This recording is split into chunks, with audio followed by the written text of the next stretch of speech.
பாஜக உள்ள வரக்கூடாது என்பதுதான் நோக்கம் என்றால் திமுகவையும் உங்களைன்னு அழைச்சிட்டு போங்க. கூட்டணிங்கிறது பூரா தேர்தலுக்கு மட்டும்தானா?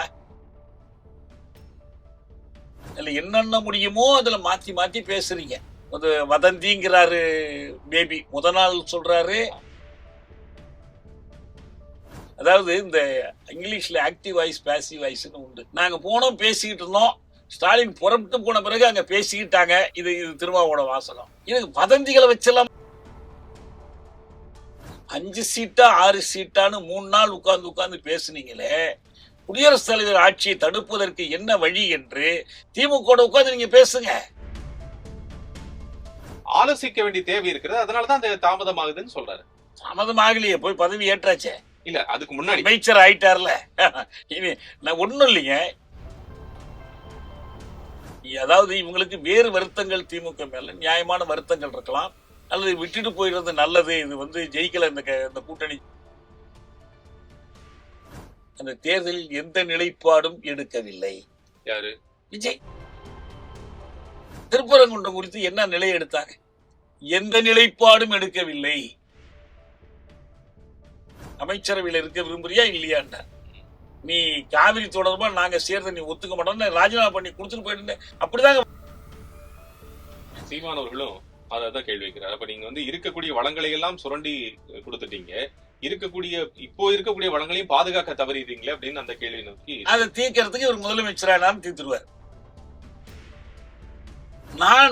நான் என்னோட அமைச்சர் பதவிதான் ஒருத்தர் சொன்னால, நீங்கள் மக்கள் நலனுக்கு மக்கள் சேவைக்கு பொருத்தமில்லாதவர்னு அர்த்தம். இதை ஒரு திரைப்பட நிறுவனத்தை போலவே அரசாங்க நிறுவனத்தை கட்டமைக்கல குறியா இருக்கிறேன். அங்கங்க பவர் சென்டர்ஸ் உருவாக கூடாதுன்னு சொல்றாரு. அது சரிதான். நீங்களே பவர் சென்டரா இருக்க முடியாதுன்னு நான் சொல்றேன். ஜெயலலிதா மாதிரி, எம்ஜிஆர் மாதிரி எல்லாம் ஒண்ணுமே கிடையாது. நீங்க புதுசா ஏதாவது செய்ய, நீங்க இப்ப சனாதனத்தை எதிர்த்து திமுக பேசுறாங்க.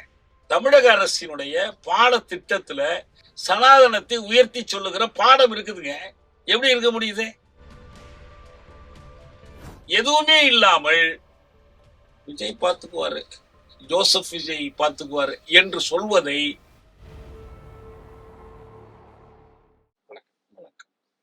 திமுக தோழமையில் இருக்கக்கூடிய எல்லாருமே என்னன்னா ஒரு நிலைப்பாட்டுல அங்க பாஜக உள்ள வரக்கூடாதுங்கிற நிலைப்பாட்டை நாங்க கூட்டணி இருக்கோம், எங்களுக்கான கொள்கை அது அப்படின்ட்டாங்க. ஆனா இவங்க அப்படி சொல்லலையே. இல்ல, நான் கேக்குறேன், தேர்தலுக்கான கூட்டணி தான் சொன்னாங்க. நீங்களும் அதே ஸ்டாண்ட் எடுக்கலாமே. இப்ப என்னாச்சு? தேசிய ஜனநாயக கூட்டணின்னு ஒரு கூட்டணி, அந்த கூட்டணியில அதிமுக அது ரெண்டா பிரிஞ்சு ஓட்டு போடுது. அதே கூட்டணி இருந்த பாஜகவும் பாமகவும் நடுநிலை வைக்கிறாங்க. என்னது? அப்ப அந்த கூட்டணியில இந்த எதுவும் கூட்டணிங்கிறது பூரா தேர்தலுக்கு மட்டும்தானா?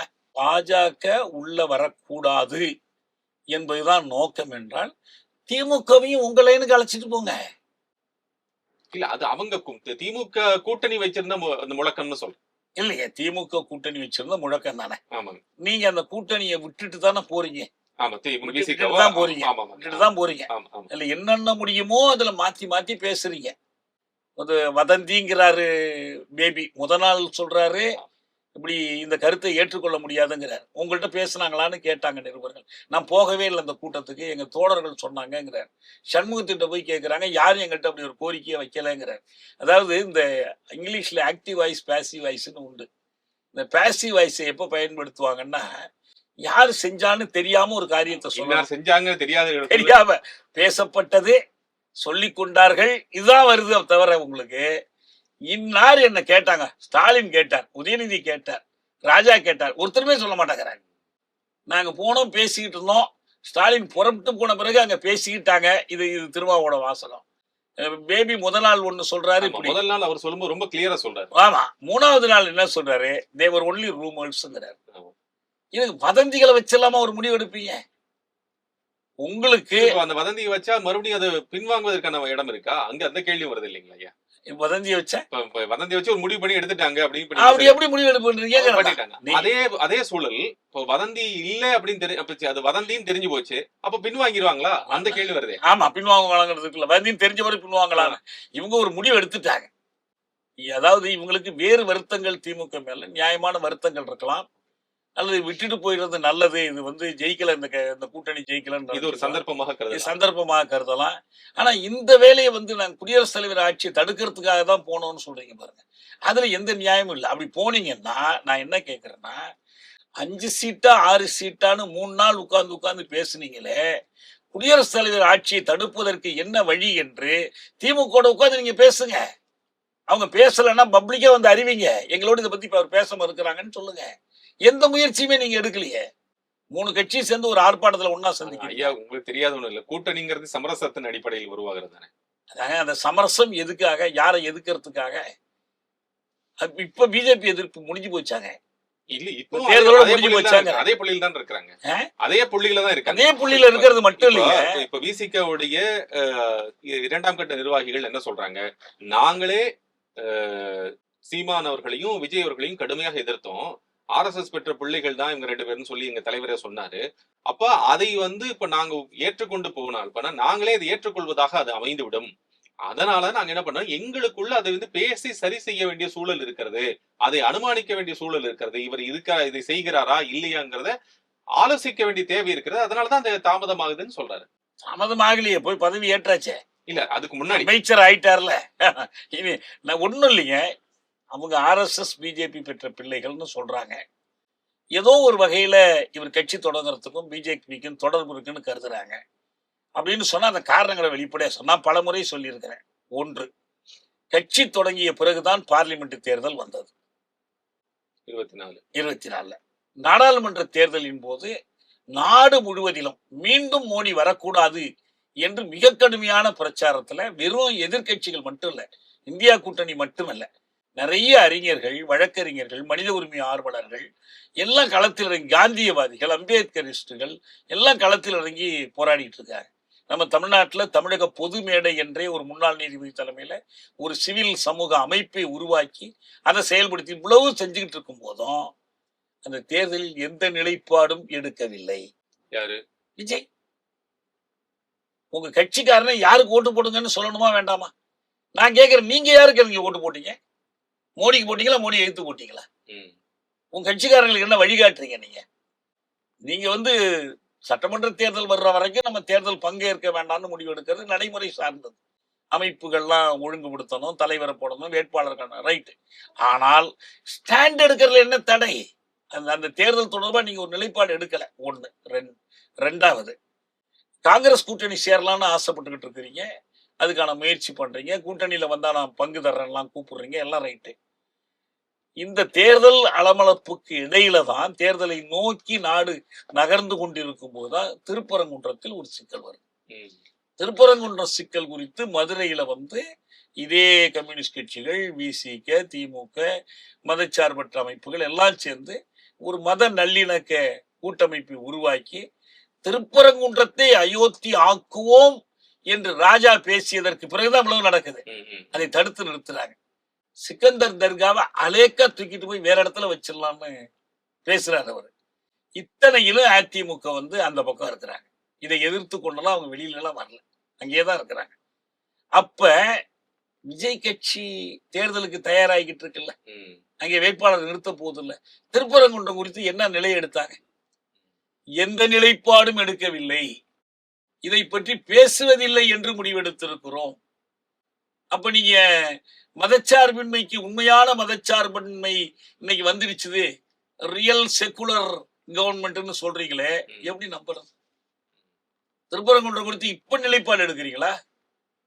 அது பிரச்சனை முடிஞ்சு போச்சுன்னு கருதுறீங்களா? இல்ல, அடுத்து சூழல் இருக்கு, அவங்க எதிர்கொள்ள வேண்டிய சூழல். ஏன்னா கட்டாயம் இருக்கு. நீங்க ஒண்ணும் இல்லை, இன்னைக்கு நடக்கிறத நான் சொல்றேன். நம்ம ஊர்ல இந்த வந்தே மாதம் முதல்ல பாடினது, 2வது பாடினது, இது கவர்னர் ஃபங்க்ஷன் அப்படின்னு சமாதானம் விளக்கம். நாளைக்கு எங்க ஃபங்க்ஷன்ல பாருங்க, எல்லாம் ரைட்டு. என்ன நடந்துகிட்டு இருக்கு தெரியுங்களா? மேற்கு வங்கத்தில் சுபேந்து அதிகாரி பொறுப்பேற்ற உடனே மதரசாக்களில் வந்தே மாதரம் 6 பத்திகளையும் பாடணும் ஒவ்வொரு நாளும் பள்ளிக்கூடம் தொடங்கும் போது. இஸ்லாமியர்களுடைய மிக அடிப்படையான ஒரு கொள்கை ஓரிரை கொள்கை. அதனாலதான் அவங்க யாருக்கும் செலவிக்கிறது இல்லை. எங்கேயாவது அல்லாவுக்கு சிலை வச்சு கும்பிடுறாங்களா? இல்ல, எதுவும் கிடையாது.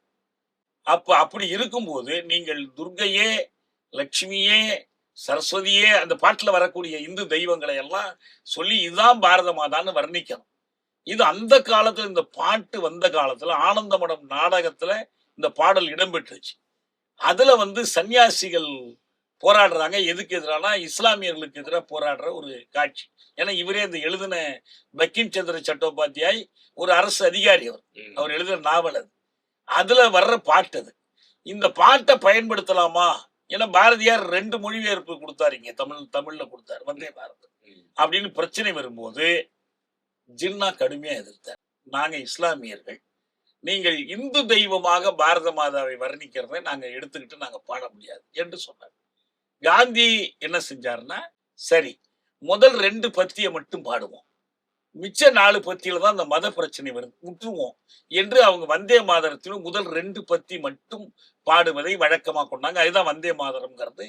அது வந்து தேசிய கீதம் ஜனகணமன. ஏன்னா ஜனகணமனம் தான் திராவிட உத்கல வங்கா என்று இந்தியாவினுடைய பல்வேறு பாகங்களை பத்தி, இந்தியாவுடைய பன்முகத்தன்மையை பற்றி எல்லாம் வருது. அதுல இந்த மதவாதம் அதுல இல்ல. இதுல மதவாதம் இருக்குன்னு சொல்லிட்டாங்க.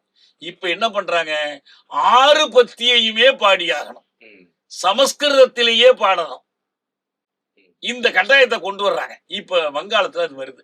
என்ன நடக்க போகுது தெரியுங்களா? வங்காளத்துல மிக கடுமையான எதிர்ப்பு வரும், மிக கடுமையான சிக்கல். இதுல என்ன ஸ்டாண்ட் எடுக்க போறீங்க நீங்க?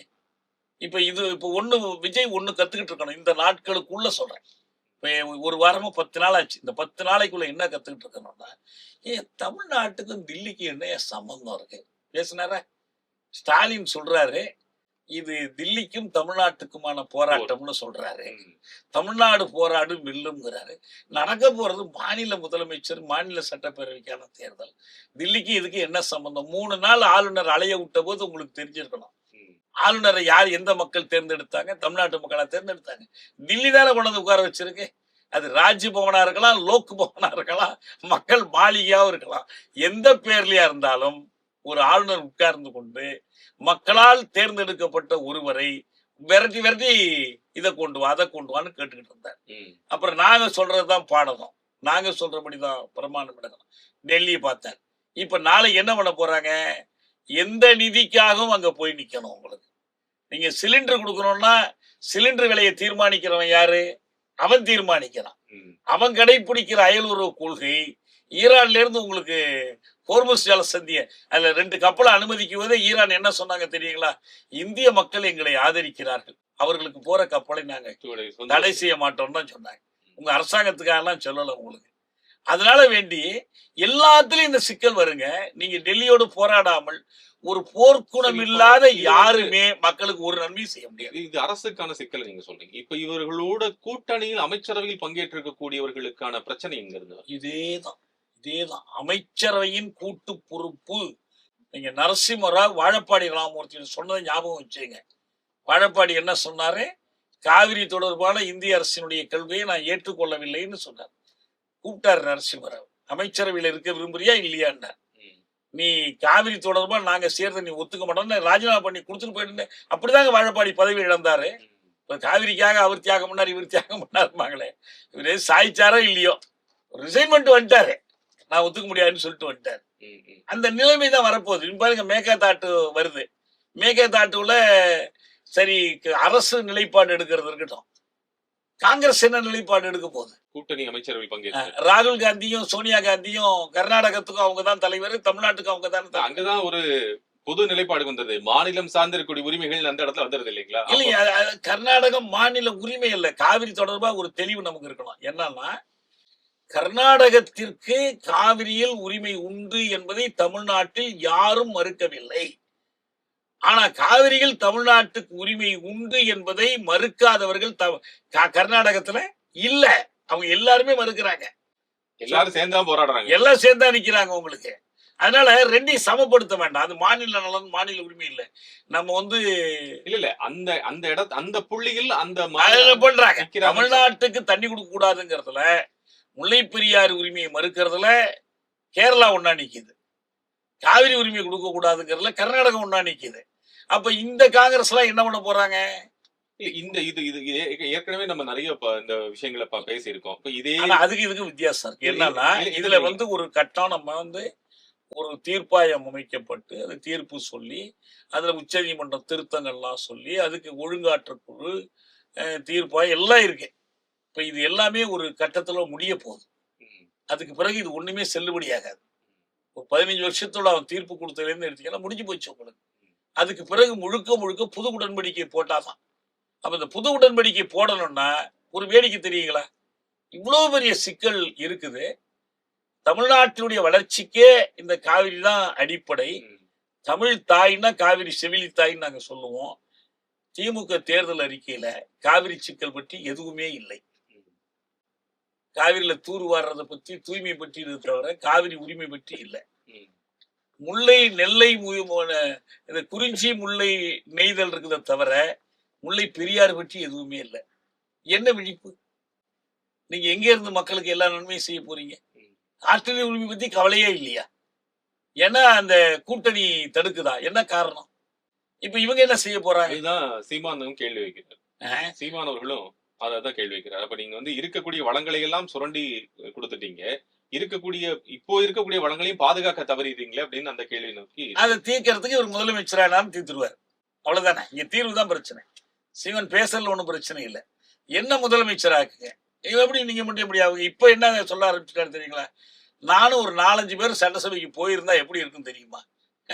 அதுக்கு என்ன பண்ண? மக்கள் உங்களை அனுப்ப மாட்டேங்கிறாங்களே. நீங்க வைக்கிற ஒரே ஒரு தீர்வு என்ன? நான் முதலமைச்சர். இதுதான் தமிழ் தேசியத்துக்கு மட்டும் இல்ல, எல்லா வகை தேசியங்களுக்கும் எதிரானது இது. நான் என்னோட அமைச்சர் பதவிதான் ஒருத்தர் சொன்னாலே நீங்கள் மக்கள் நலனுக்கு மக்கள் சேவைக்கு பொருத்தமில்லாதவர்னு அர்த்தம். உங்க கொள்கையை சொல்லுங்க, உங்க திட்டத்தை சொல்லுங்க. அவர் மாற்றுக் கொள்கையை முன்வைக்கிறார். மாற்றுக் கொள்கை இதற்கு நீர் பொருளாதாரம் சொல்றாரு. மாற்றுக் கொள்கையை செயல்படுத்துவது எப்படி? இந்திய அரசமைப்பு சட்டம் பற்றி உங்க பார்வை என்ன? இந்திய அரசு பற்றி உங்க பார்வை என்ன? பிரதமர் பதவியை சுழற்சி முறையில விட்டுறதா? எந்த கான்ஸ்டிடியூஷன் படி செய்ய போறீங்க? இவர் சொன்னார்ல, உங்களுக்கு நிக்க வச்சு சொல்றேன்னு சொன்னார். நான் இப்ப கேட்டேன், இந்திய தண்டனை சட்டத்தை திருத்த போறீங்களா? எதை திருத்த போறீங்க? நிக்க வச்சு சொல்றது. பெண்கள்கிட்ட தவறானதான் நிக்க வச்சு சொல்றதான். எந்த சட்டம்? நீங்க சட்ட கோரிக்கை வைங்க, அதுக்காக போராடுங்க. அதுக்காக மற்ற போராடுகிற சக்திகளோடு இணைந்து நில்லுங்கள். இணைந்து நின்னா உங்க படிமம் கெட்டு போகும்னு நினைக்கிறீங்க. அது எப்படி வர முடியும்? இதே காவிரி போராட்டம். இப்ப நீங்க அந்த வார்த்தையை பயன்படுத்துங்க, இந்த படிமம் கெட்டு விடும் அப்படிங்கிற நிலைப்பாட்டுல இருக்கு. இப்ப இந்த சூழல் இருக்கக்கூடிய எதிர்கொள்ள வேண்டிய தாவேக்கு அரசு, மாநில அரசு எதிர்கொள்ள வேண்டிய சூழலில் படிமம் கெட்டு விடாமல் பாதுகாக்க வேண்டிய நிலைப்பாட்டில் விசிகாவும் ஐயுஎம்எலும் காங்கிரசும் இருக்க போகுதா, அல்லது அவங்களுடைய படிமம் கெட்டுவிட போகுதுங்கிற சூழல் இருக்க போறாங்க? பிரச்சனை என்னன்னாங்க, மக்கள் வாக்களிச்சுட்டாங்க. ஒரு முதலமைச்சரா பொறுப்பேற்று இருக்கிறாரு. இப்பதான் அமைச்சரவை அமைச்சு முடிச்சிருக்கிறாரு. எனவே அவங்களை செயல்பட்டு விட்டு பார்க்கணும்னு நினைக்கிறதுல ஒரு தவறும் கிடையாது. வந்த உடனே நீ இது சாதிக்கல நம்ம சொல்ல போறது. ஆனால் ஏற்கனவே இவங்க என்ன மாதிரியான மெட்டீரியல், எப்படி இவங்க இந்த ஸ்டஃப் என்ன இவங்கள்ட்ட இருக்கிறது அப்படின்னு பார்க்கும்போது அவங்கள்ட்ட எதுவுமே தீர்வு இல்லை. இப்ப அவங்கள்ட்ட பிரச்சனையே என்னன்னு சிக்கல்னா, ஒவ்வொருத்தரும் ஏதோ ஒரு கருத்தியல் கொள்கைன்னு சொல்லிக்கிட்டு இருந்தாங்க. இவங்க எந்த கருத்தியல் கொள்கையும் சொல்லாம ஒரு பிரச்சாரத்தோட நின்னாங்க. அதனாலதான் நான் என்ன சொல்றேன், இதை ஒரு திரைப்பட நிறுவனத்தை போலவே அரசாங்க நிறுவனத்தை கட்டமைக்கல குறியா இருக்கிறேன். அவங்க அந்த இன்ஸ்டாகிராம், அந்த படங்கள், ரீல்ஸ், ஒரு கவர்ச்சியான முழக்கங்கள். இப்ப அவர் தெளிவா சொல்றாருல, இங்க நான் மட்டும்தான் அதிகார மையம் நான் என்று சொல்வதே ஜனநாயகத்துக்கு விரோதமானது. ஜனநாயகத்தில் ரூல் ஆஃப் லா, சட்டத்தின் ஆட்சி. நீங்க என்ன அறிவிக்கணும்? சட்டம் ஆட்சி செய்யும்னு சொல்லுங்க. நான் ஆட்சி செய்வேன்னா முதலமைச்சர் அப்படி அந்த அட்ரஸ் பண்றாரு. முதலமைச்சர் தான் இங்க அதிகார மையமாக இருக்கும், வேற யாரும் அதிகார மையமாக இருக்க இல்ல. அப்ப அமைச்சரவைக்கு என்ன அதிகாரம்? இல்ல, அங்கங்க பவர் சென்டர்ஸ் உருவாக கூடாதுன்னு சொல்றாரு. அது சரிதானே? நீங்களே பவர் சென்டரா இருக்க முடியாதுன்னு நான் சொல்றேன். ஓகே, அங்கங்க பவர் சென்டர் உங்களுக்கு உங்க ஆளுங்க மேல நம்பிக்கை இல்லைன்னா அதுக்கு நான் பொறுப்பு கிடையாது. நீங்க அப்படி ஒரு ட்ரெயின் பண்ணி கொண்டு வரல, அப்படி ட்ரெயின் ஆகல அப்படின்னு சொன்னா சும்மா இப்ப ஜெயலலிதா அந்த மாதிரி ஒரு தோற்றம் காட்டுனாங்க. அதை வச்சுக்கிட்டு எல்லாரும் ஜெயலலிதா மாதிரிம்பாங்க. ஜெயலலிதா மாதிரி என்ன பண்ணாங்க? மகாமகத்துல செத்து போனவங்க குடும்பத்துல கேட்டா தெரியும் ஜெயலலிதா மாதிரி என்ன பண்ண முடியுங்கிறது தெரியும் உங்களுக்கு. ஒரு நீதிபதி தீர்ப்பு கொடுத்தவரை கேட்டா தெரியும் ஜெயலலிதா மாதிரின்னு. அதெல்லாம் ஒரு நல்ல உதாரணமே இல்லை. ஜெயலலிதா மாதிரி, எம்ஜிஆர் மாதிரி அதெல்லாம் ஒண்ணுமே கிடையாது. நீங்க புதுசா ஏதாவது செய்ய பாருங்க. ஏன்னா செங்கோட்டையன் பையில படம் வச்சுட்டு வந்தாராம், இல்ல அது இருக்கட்டும், அதை நீங்க எடுக்க வேண்டாண்ணே அப்படின்னாரு. இப்ப எல்லாரோடையும் காம்ப்ரமைஸா போக விரும்புறீங்கன்னு அர்த்தம். ஒரு சினிமா கம்பெனி நடத்துறவங்க அப்படிதானே போவாங்க. டைரக்டரையும் சமாதானப்படுத்தணும், மியூசிக் டைரக்டர் சமாதானப்படுத்தணும், எல்லாரையும் சமாதானப்படுத்துறது தானே. அதனால அதெல்லாம் ஒண்ணுமே இல்ல. முதல்ல உங்க திட்டத்தை அறிவிங்க. இப்ப கூட்டணி அரசாங்கம் 2 பேரை சேர்க்கிறீங்கல்ல, அதான் கேட்கணும். நீங்க நான் ஒரே ஒரு கேள்விதான் கேட்கிறேன். யுனைடெட் ப்ரோக்ரசிவ் அலையன்ஸ்னு 10 வருஷம் ஆட்சி நடத்துனீங்கல்ல, அதுல ஒரு மினிமம் ப்ரோக்ராம் போட்டீங்கல்ல, காமன் மினிமம் ப்ரோக்ராம் போட்டீங்களே, ஏன் இங்கேயே போட முடியாது? நீங்க மாநிலத்துக்கும் ஒண்ணு இருக்கு. ஒரு முக்கியமான ஒரு செய்தி சொல்றேன். அது போடுவதற்காக தான் இருந்தோம். ஆனா அது செயல்படுத்த முடியாம போயிடுச்சுன்னு திருமாவர்கள் சொல்றாங்க. ஏன் போடுறதுக்கு இருந்தீங்க? என்ன காரணம்? வெளிப்படையா சொல்லுங்க. நீங்க ஏதாவது திட்டம் முன் வச்சீங்களா? மக்கள்கிட்ட பிரச்சாரம் பண்ணீங்களா? அந்த நாங்க அடிப்படையில இப்ப இந்த தேர்தல்ல பாஜக திரும்ப நுழைகிற முயற்சி, பாஜக ஆட்சிக்கு வலுப்படக்கூடாது, ஒவ்வொரு மாநில அரசையா கைப்பற்றுவதன் மூலம் இவங்க வேரூன்றாங்க, தமிழ்நாட்டுல அவங்க தலையிடுவதற்கு பெரும் முயற்சி பண்றாங்க, தடுத்து நிறுத்தணும். அது நிறுத்தணும்னா அதுக்காக நம்ம திமுக ஆதரிப்போம். திமுக ஆதரிச்சு நம்ம வேலை செஞ்சோம். ஆனா அப்படி செய்யும் போதும் நாங்கள் ஒரு மாற்று திட்டத்தை முன்வைத்து செஞ்சோம். அது இந்த கடந்த கால ஆட்சியை பற்றி குறை சொல்வதும் அதுல அடக்கம். இனி என்ன செய்ய வேண்டும் என்ற கோரிக்கையும் அதுல அடக்கம். இப்ப நான் ஒரு உதாரணம் சொல்றேன். முழுக்க முழுக்க காவல்துறை அதிகாரம் மாநில அரசுக்கு தான் இருக்கு. சட்டம் ஒழுங்கு உங்க பொறுப்பு தான். இந்த காவல்துறை தொடர்பாக ஒரு கொள்கையை வகுத்து ஒரு சட்டமா இயற்றுங்கன்னு நம்ம கேட்கிறோம். பழைய அரசாங்கத்துல கேட்டோம், எல்லா அரசாங்கத்திலையும் கேட்டோம். ஒண்ணுமே நடக்கல. இப்ப நீங்க செய்யுங்க. இப்ப நீங்க ஆட்சிக்கு வந்த 10 நாளைக்குள்ள இங்க ஒரு சமூகம் அங்க ஒரு சமூகம் நடக்குது. இதெல்லாம் நானா போய் பார்க்க முடியும்? நீங்க கேட்கலாம். கடந்த காலத்திலயும் அதையே கேட்கலாம், அவங்களும் கேட்கலாம். நாங்களா போய் பார்க்க முடியும்? நான் ஒவ்வொரு வீட்டு வாசல்லையும் ஒரு போலீஸை நிறுத்த முடியாதுல்ல. நீங்க ஏதோ கோயம்புத்தூர்ல நடந்து போச்சுன்னு செய்திகள்லாம் அலருது உங்களுக்கு. அங்க இருக்கிற ஒரு தாவேக எம்எல்ஏ போய் சமாதானம் பண்ணிட்டு இருக்கிறாரு உங்களுக்கு. இப்ப இந்த மாதிரி விஷயங்களுக்கு கடந்த கால அனுபவங்களை வைத்துக் கொண்டு ஒரு காவல் கொள்கை, தமிழக அரசுடைய போலீஸ் பாலிசி இது என்று அறிவிங்க.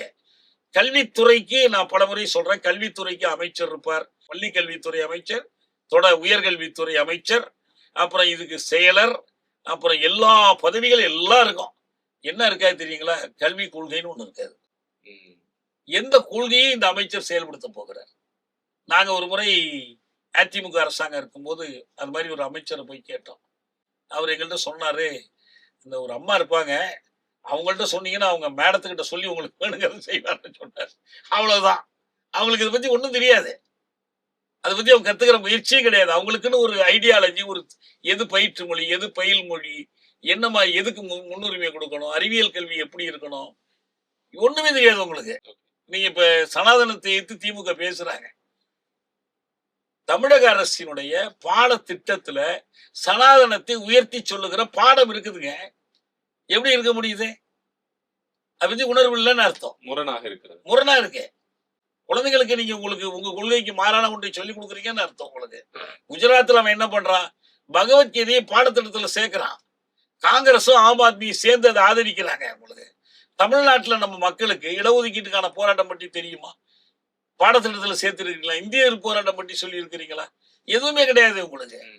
இதுல என்ன செய்ய போறோம்? அதனால நம்ம இந்த சிக்கல்கள் எல்லாம் புதிதாக அமைந்திருக்கக்கூடிய அரசு, புதிதாக அமைந்திருக்கிற அரசு தன்னுடைய குறைந்தபட்ச வேலை திட்டத்தை, இது ஒரு கூட்டணி அரசு, நீங்கள் உங்களை தவிர விசிக இருக்காங்க, இவங்க இருக்காங்க. எப்படி டெல்லியில அந்த அரசாங்கத்துல பங்கேற்கலனாலும் அந்த ஒருங்கிணைப்பு குழுல இருந்தாங்க இடதுசாரிகள். இங்க அது மாதிரி இடதுசாரிகளை சேர்த்து ஒரு ஒருங்கிணைப்பு குழுவை உருவாக்கி ஒரு பொது கொள்கை அறிக்கையை வெளியிடுங்க.